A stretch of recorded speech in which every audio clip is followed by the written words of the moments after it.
حضرت امام جعفر صادق علیہ السلام نے ارشاد فرمایا کہ جو شخص کسی انسان سے دوستی کرے خدا کی خوشنودی کے لیے اور دشمنی بھی خدا ہی کی خوشنودی کے لیے کرے تو وہ ایمان میں کامل ہوتا ہے۔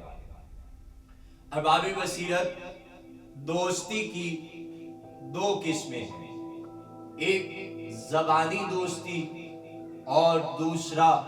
قلبی و زبانی دوستی۔ قلبی دوستی کے لوگ خدا اور ائمہ کو پسند ہیں اور دنیا آخرت میں اچھائی کا باعث ہے، اور زبانی دوستی کا دعویٰ کرنے والے جب امام زمانہ کا ظہور ہوگا اور امام زمانہ تک پہنچیں گے اور اظہار محبت کریں گے تو ان کی دلجوئی نہیں کی جائے گی،